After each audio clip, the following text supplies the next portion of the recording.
땅이 멸망할 것 같지만 아니요. 주님은 다시 회복시키세요. 이 땅을 멸망시키신 것이 아니라 인간의 죄로 인해서 멸망되어가는 이 땅을 주님은 다시 하나하나 회복해 나가십니다. 그때 바로 하나님이 이 땅에 임재하신 것입니다. 요한계시록 18장 13절을 보면 어느 정도로 이 땅이 타락하느냐면 인간의 영혼을 돈 주고 사고 파는 그 시대까지 이 시대는 타락한다고 합니다. 여러분 생각해 보셨어요? 물질로 사람의 영혼까지 사고 파는 시대가 온다는 거. 아니 지금 그런 시대가 되고 있어요. 솔직히 얘기해서 그런 징조들이 나타나고 있지 않습니까? 물질 때문에 자기의 부모도 자기의 자녀들까지도 버리고 있는 이 시대를 보십시오. 영혼까지도 사고 팔고 있는 시대입니다. 여러분 믿음의 해석, 우리 크리스찬들은 특별히 믿음의 해석을 잘 하셔야 됩니다. 이 세상을 보시면서 그냥 그렇게 살아가는 것이 아니라 이 세상을 보면서 주님이 이 성경책과 비교해 보셔서 항상 이 시대가 어느 시대인가 우리가 분명히 아는 것은 주님이 가까워 오고 있다는 것입니다. 오늘 본문에 보면 바로 믿음의 해석에 대한 답이 나옵니다. 두 분의 믿음의 해석을 상고하고 우리 함께 은혜 나누고자 합니다. 여러분 바로 마리아의 어머니, 예수님의 어머니 마리아와 하인들의 믿음입니다. 예수님의 어머니가 포도주가 뿌듯하다고 예수님께 얘기할 때 예수님은 이렇게 말씀하세요. 오늘 본문에 여자여 나와 무슨 상관이 있나이까? 아직 내 때가 이르지 아니하였나이다. 이 말에 마리아는 노여하거나 섭섭해하지 않았습니다. 이것이 대단히 중요합니다. 마리아는 그 말을 거절로 생각하지 않고 응답 예스로 해석하셨어요. 여러분 신앙의 해석이 바로 이거예요. 이 시대를 바라보면서 우리의 크리스찬들의 해석은 이 썩고 문란하고 저주받은 이 땅이 다시 하나님이 회복시켜서 하나님이 원하셨던 그 아름다운 하나님께서 이 지구를 멸망시키고 파괴하게 해서 이 지구를 만드셨겠습니까? 아니요. 당시 갱신하세요. 다시 회복시켰어요. 바로 믿음의 해석이에요. 오늘 분명히 마리아가 예수님께 물습니다. 예수님이 뭐라고 해요? 아직 예수님이 나와 상관이 없다라고 얘기하잖아요. 그런데 그 노를 마리아는 예스로 해석해요. 해석을 잘하면 인생이 즐거워요. 그 모든 사건에 있는 곳에 축복이 있습니다. 마리아는 예수님이 자기의 믿음을 요구한다는 것을 생각했어요. 그래서 그 말을 듣는 즉시 여러분 5절을 보십시오. 기가 막혀요. 그 어머니가 하인들에게 이르시되 너에게 무슨 말씀을 하든지 그대로 하라 하시니라. 보십시오. 마리아는 종들에게 주님이 시키는 대로 하라고 부탁해요. 분명히 주님은 노라고 대답했는데 마리아는 예스로 해석을 해버려요. 그리고 주님이 너에게 시키는 대로 그대로 하라고 종들에게 부탁을 합니다. 여기서 우리는 예수님의 중요한 기적의 원리를 발견할 수가 있어요. 그것은 예수님의 기적은 바로 저와 여러분의 믿음을 통해서 이루어진다는 것입니다. 성경에 예수님이 기적을 베푸실 때 하셨던 말씀들 여러분 기억하십니까? 내 믿음대로 되리라. 믿는 자에게 능치 못할 일이 있느냐? 여러분 믿음은 바라는 것들의 실상이요 보지 못하는 것들의 증거라. 여러분 믿음 없이는 하나님을 기쁘게 할 수 없다라고 말씀하셨고요. 하나님께 나가는 자는 반드시 그가 계신 것과 그가 자기를 찾는 자들에게 상 주심을 기억해야 한다고 말씀하셨어요. 예수님이 능력이 없어서 기적을 베풀지 못하는 것이 아니라 우리에게 믿음이 없기 때문에 기적을 베풀지 못하는 것입니다. 여러분 무슨 일을 할 때마다 하나님의 말씀을 생각하셔야 합니다. 그러면 기적을 체험하고 싶다면 여러분의 생각이나 철학이나 여러분의 상상력을 의지하지 마십시오. 내 묵상, 내 사상, 우리의 생각에는 기적이 없어요. 여러분 어떤 사람이나 어떤 철학이나 사상을 따라가지 마십시오. 많은 사람이 추종하다가 어떻게 됩니까? 거기는 아무 기적도 일어나지 않고 허물 때문에 다시 그 마음에 상처를 입게 되지 않습니까? 우리에게 기적을 베푸는 것은 바로 하나님의 말씀입니다. 말씀을 보고 묵상하십시오. 말씀이 시키는 대로 행하십시오. 여러분이 말씀을 읽다가 가슴에 감동이 오면 그대로 행하십시오. 그것이 여러분을 향한 하나님의 말씀입니다. 오직 예수님이 말씀하는 데만이 기적이 있습니다. 믿음이란 내 생각이나 내 사상을 믿는 것이 아니라 하나님의 말씀을 믿는 것입니다. 오늘 본문 6절 7절에 이렇게 말씀해요. 거기 유대인의 결례를 따라 두 새통들은 돌 항아리 6이 놓였는지라. 7절에 예수께서 저희에게 이르시되 항아리에 물을 채우라 하신즉 아구까지 채우니.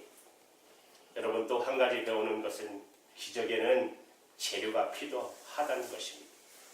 여러분, 가끔 텔레비에 나오면 마술사들이 기압을 넣고 보면은 물로 된 것들이 포도주로 갑자기 병으로 변하는 것, 그런 게 있잖아요. 그런 모습이 있잖아요. 예수님의 기적은 그런 것이 아닙니다. 말씀을 보면 돌 항아리 6이 놓인 것을 보고 그 재료를 보시고 기적을 베푸신 것을 생각하십니다. 여러분, 오병이의 기적 사건 여러분 잘 아시잖아요. 작은 소자 갖고 있던 보리떡 5개와 물고기 2마리, 그것을 사용하셔서 하나님은 5,000명을 먹이셨잖아요. 엘리사가 가난한 가부에게 요구하는 게 무엇입니까? 기름과 떡을 나에게 달라.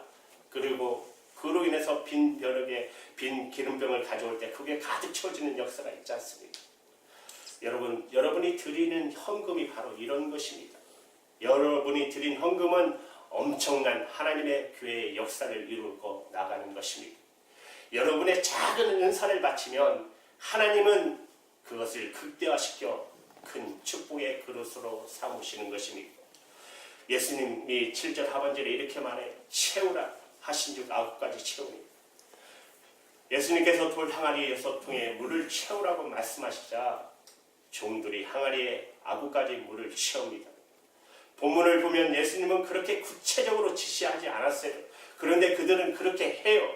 종들은 어떻게 물을 채울까라든지 왜 언제 어떤 물을 채웁니까? 라고 묻지 않아요. 우리는 작은 봉사를 하면서도 너무 말이 많아요. 자신의 봉사가 너무 소중하기 때문에 따지고 묻습니다. 하인들에게 배울 점은 묻지 않는다는 것입니다. 알아서 하고 있어요. 그리고 아구까지 물을 채웠어요. 이곳에 저는 예수님의 어머니 마리아 따뜻한 믿음도 보지만 하인들의 순수하고 아름다운 믿음을 보게 돼요. 물을 채우라는 말에 아구까지 채우는 것은 저는 이분이 바로 충만한 믿음이라고 생각합니다. 이 말이 제게 큰 감동으로 다가오는 것은 요즘 사람들은 너무 삭막합니다. 따지고 계산합니다. 일하는데 여유가 없고 각박하고 살벌해요. 집에서도 교회에서도 세상에도 경험되어지는 일이에요. 우리에게 물을 채우라고 한다면 할 수 있는 3가지 반응이 있을 것입니다. 어떤 사람은 눈에 보기에 좋게 적당하게만 적당히 할 것입니다. 이런 사람들에게는 기적도 분명히 적당히 일어날 것입니다. 또 어떤 사람은 하는 척만 합니다. 물통을 들고 왔다 갔다 하면서 일은 다 하는 척하지만 정작 일하지 않아요. 이런 사람에게는 기적이 일어나지 않아요. 어떤 사람은 조용히 물을 아구까지 채웁니다. 바로 이런 분이 충만한 믿음의 사람입니다. 8절을 보십시오. 이제는 떠서 연회장에 갖다 주라 하심에 갖다 주었더니. 물을 채우라는 말씀에 아구까지 물을 채우는 믿음을 보여준 하인들은 이제 물을 떠다 연회장에 갖다 주려 할 때 갈등 없이 떠다 주는 믿음을 우리에게 보여줘요. 물을 항아리에 채우는 것은 그저 물을 채우는 것이기 때문에 갈등하지 않을 수 있기 때문에 누구나도 할 수 있어요. 그런데 그 물을 떠서 연회장에 갖다 주라는 말은 갈등이 있을 수 있지 않습니까? 그 물을 발 씻고 손 씻는 데 갖다 주라면 그것은 상식이기 때문에 갈등할 필요가 없잖아요. 그러나 연회장에 갖다 주라는 말은 그 물이 술이라는 뜻이잖아요. 물을 술인 줄 믿고 갖다 주라는 말에 그것이 상식에 맞지 않잖아요. 그때 사람들은 갈등할 것입니다. 내 이성과 내 상식과 경험에 맞지 않기 때문에 주저할 수밖에 없잖아요. 이 종들의 위대함은 그 맹물을 갖다 주었다는 데 있습니다. 저는 여러분이 맹물을 떠다 주는 믿음이 있기를 바랍니다. 하나님께서 시키는 일들이 우리의 정세에 맞지 않는 일이 정말 많아요. 하나님이 우리 죄인의 정서와 맞지 않는 것은 어쩌면 당연한 일이에요. 하나님의 크고 놀라우신 하나님이 인간의 경험하는 작은 세계 속에 속하지 않기 때문에 그렇습니다. 저는 이 시애틀 등불교회 이렇게 작게 우리가 3년 전에 시작해서 하나님이 이제까지 이끌고 오셨어요. 물론 가정 속에 기쁨도 있었고 어려움도 있었고 하나님이 그래도 이제까지 지켜주셨기 때문에 이렇게 올 수가 있었습니다. 앞으로 이 교회가 어떻게 될지 알 수는 없으나 그러나 분명한 것은 제가 할 수 있는 일은 물떠온 하인처럼 예수님이 시키는 대로 이성이 맞지 않더라도 순종할 뿐입니다. 기적은 그분이 베푸시기 때문에 그렇습니다. 사랑하는 여러분의 기적, 여러분 안에도 기적이 일어날 줄 믿습니다. 하나님의 축복은 찬란하고 복된 미래가 여러분의 앞에 전개되어 있음을 믿으십시오. 9절을 보십시오. 연회장은 물로 된 포도주를 맛보고 어디서 났는지 알지 못하되 물떠온 하인들은 알더라. 연회장이 신랑을 불러 연회장은 포도주 맛에 대해서는 누구보다도 잘 아는 사람이에요. 그가 하인들에게 갖다 주는 물을 먹고 자신이 한 번도 먹어보지 못한 향긋하고 신선한 포도주에 감동을 받아요. 본문에는 물로 된 포도주를 맛본 연회장은 이것이 어디서 났는지 알지 못하고 물떠온 하인들만 알았다고 되어 있어요. 기적은 여러분이 믿고 순종하는 그 순간부터 이루어지기 시작해요. 맹물을 떠서 연회장에 갖다 준 순간까지도 그 물은 맹물이었어요. 그건 확실합니다. 예수님은 포도주를 갖다 주라고 말씀하지 않으셨어요. 그 물을 도로 퍼다 줄 바야 왜 항아리에 넣어 퍼내겠습니까? 이것이 바로 믿음의 가정이에요. 맹물을 들고 하인들이 연회장 앞에 갔는데 그 가정은 잘 알 수 없지만 분명한 것은 연회장이 그 물을 먹는 순간 그것은 향긋한 포도주가 되었어요. 그러면 물이 포도주로 변한 것은 언제였을까요? 사랑하는 여러분, 기적은 이렇게 여러분이 알 수 없는 시간에 이루어지는 것입니다. 기적은 그런 의미에서 하나의 가정이에요. 여러분이 시애틀에 눈은 잘 안 오지만 가끔 눈이 오잖아요. 겨울 아침에 문을 열면 온 천지에 하얀 눈이 덮인 것을 여러분 기억하시죠? 눈은 한꺼번에 온 것이 아니라 밤새 내린 것이에요. 우리의 삶, 우리가 살고 있는 삶 이 자체가 바로 기적이에요. 믿음을 가진 사람에게는 모든 것이 기적이고 축복의 의미가 있는 것입니다. 여기서 또 한 가지 물이 포도주가 된 것을 보면서 오늘 우리 주님이신 말씀의 핵심이에요. 우리의 구원의 신비스러운 모습을 보게 됩니다. 물이 포도주로 됐다는 말은 나쁜 물이 좋은 물이 되었다는 거. 물에 악취가 나는 것이 제거됐다는 말이 아니잖아요. 물은 그것도 물, 악취 나는 물도 물이고 좋은 물도 나쁜 물도 물은 물이지만 그게 아니라 완전히 성분 자체가 바뀌었어요. 그렇습니다. 구원은 본질적인 변화입니다. 내 인격이 성숙이 내 양심이 청결하고 도덕적으로 좋아진 것을 의미하는 것이 아니에요. 죄인이 의인된 것입니다. 전혀 다른 사람으로 변신한 것을 말씀하고 있어요. 교회를 나와 구원을 받았다는 것은 죄인이 의인됐다는 것이며 하나님의 거룩한 자녀가 되었다는 본질적인 변화를 의미하는 것입니다. 물떠온 하인의 사건을 통해 두 번째 배우는 것은 포도주를 맛본 연회장은 그 비밀을 알지 못했지만 그 물을 떠다 준 그 하인들은 그 비밀을 알았어요. 구원은 받은 자만이 알아요. 여러분 구원 받았을 때 얼마나 기뻤습니까? 근데 세상은 우리가 기뻐하는 것을 알지 못하잖아요.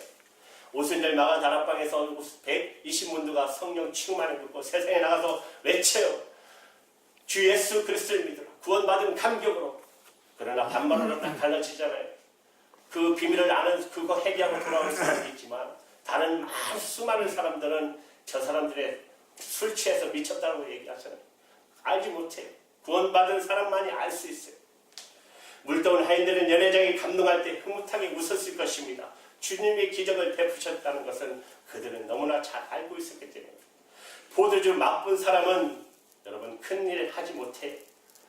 그러나 예수님께서 물을 포도주로 만든 기적을 현장을 경험한 사람은 정말 무서운 사람이에요. 분명히 자기 손으로 맹물을 떠다 주었는데 그것이 포도주가 되었다는 사실을 그 누구보다도 본인이 잘 알고 있기 때문에 그래요. 여러분, 많은 크리스찬들이, 많은 사람들이 교회를 다니고 예수를 믿으면서 힘이 없는 것은 솔직히 체험적인 신앙이 너무 없기 때문에 그래요. 저는 여러분의 믿음이 정말 더욱더 체험적인 신앙 되기를 바랍니다. 믿음의 실제를 경험하고 내 삶의 본질이 변하는 경험이 힘있고 능력이며 감격이고 이것이 바로 세상을 변하는 능력입니다. 어떤 일과 고난 속에서도 승리를 하게 함이 바로 이 거듭남의 비밀이지 않습니까? 10절 말씀을 보십시오. 말하되 사람마다 먼저 좋은 포도를 내고 취한 후에 낮은 것을 내 것을 그대는 지금까지 좋은 포도를 두었다 하니라. 세상의 방법과 하나님의 방법을 보게 됩니다. 세상 사람들의 관계는 처음에는 다 좋은 것고 그러나 나중에 비참하게 싸우고 헤어지는 모습을 많이 보게 되잖아요.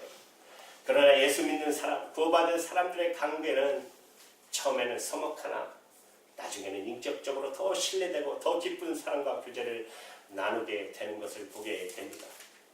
사랑하는 여러분, 내가 왜 그래도 이 작은 교회가 기쁨이 있는지 아십니까? 우리는 이미 다 봤지 않습니까? 경험했지 않습니까? 서로 신뢰하고 사랑하고 때로는 약간의 문제도 있었지만 그것이 다 넘어가고 그리고 아름다운 관계 속으로 더 깊어져 가지고 제가 그렇게 영원 추구했던 가족 공동체, 주님이 그렇게 이 땅에 원했던 가족의 공동체를 원하신 것처럼 그 모습을 보면서 그래도 기쁨이 넘치고 일을 하면서도 내가 기뻐하며 그분들을 한 분 한 분 머리에 떠올릴 때마다 가슴이 벅차는 것, 그것이 바로 하나님이 원하셨던 이 가족 공동체, 우리가 사랑의 교제가 갈수록 이렇게 높아가는 것, 저와 여러분이 모든 사람의 관계가 날이 갈수록 더 아름다워지기를 축복합니다. 저는 가나 혼인 잔치 사건을 보면서 괜히 정말 행복해요. 시적이고 낭만하고 얼마나 감동적인 마음을 갖게 해주는지 몰라요. 포도주가 모자라는 것을 본 마리아의 안타까움을 한번 갈등을 상상해 보십시오. 이것은 인간의 현 주소와 같지 않습니까? 예수님이 말씀하시는 시간의 의미, 기적을 베풀기 위한 믿음의 순종의 비밀, 물이 변해 포도주가 된 기적과 축복, 물로 된 포도주를 맛본 연회장의 감동. 여러분, 크리스찬이 가는 곳이 이와 같은 감동과 기쁨과 축복이 있어야 합니다. 그 포도주를 어디서 가져왔는지 알지 못하지만 사람들이 감동을 받고 여유가 생깁니다. 물동은 하인들만 아는 미소와 기쁨이 한데 올려지는 이 모습 얼마나 아름답습니까? 11절에 보십시오. 예수님께서 이 처음 표적을 갈릴리 가나에 행하여 그 영광을 나타내시네 제자들이 그를 묻느리라. 세 가지가 나타나죠. 예수님이 처음 표적을 가나에서 베풀 때 가장 감동받은 사람들은 연회장과 잔치에 참여한 사람들이었습니다. 두 번째는 11절에 그 영광을 나타냈다는 표현이 있어요. 아무리 좋은 일도 예수님이 영광을 받지 않으면 아무 의미가 없어요. 이게 포인트입니다. 아무 좋은 일이 있어도 예수님이 영광 받지 않으면 아무 의미가 없어요. 그리고 세 번째, 제자들이 그를 믿었다고 되어 있어요. 제자들에게 이제 믿음이 생기기 시작합니다. 사랑하는 여러분, 저는 오늘 여러분의 삶에 날마다 이런 기적이 계속되기를 바랍니다. 미래는 내가 막고 있는 것입니다. 하나님이 우리의 미래를 막지 않습니다. 나의 과거의 상처와 패배와 절망이 생각이 언제나 미래를 향하는 나를 막는 것이에요. 넌 해봐야 안 돼. 너 다시 해봐. 그래도 안 돼. 부정적인 생각을 만들어서 좋은 머리와 은사를 사용하지 못하게 해요. 그렇지 않습니다. 이제 각오와 단절하십시오. 나와 함께 가자. 하나님 말씀하세요. 예수님은 물로 포도주를 만드셨고 그런 축복을 우리 믿음을 통해 주시기를 원하십니다. 저와 여러분들은 기적의 바로 주인공입니다. 여러분, 나이를 두려워하지 마십시오. 이제 연세 있다고 그런 생각 자체를 하지 마십시오. 돈이 없어서 병들어서 일하지 못하는 거 아니에요. 비전과 믿음이 없어서 죽어가는 거예요. 미래는 우리의 것이며 하나님의 것입니다. 우리는 물로 포도주를 만드시는 예수님을 바라보면서 모든 사람에게 축복을 나눠주는 진정한 그리스도인이 되시기를 주님의 이름으로 축복합니다.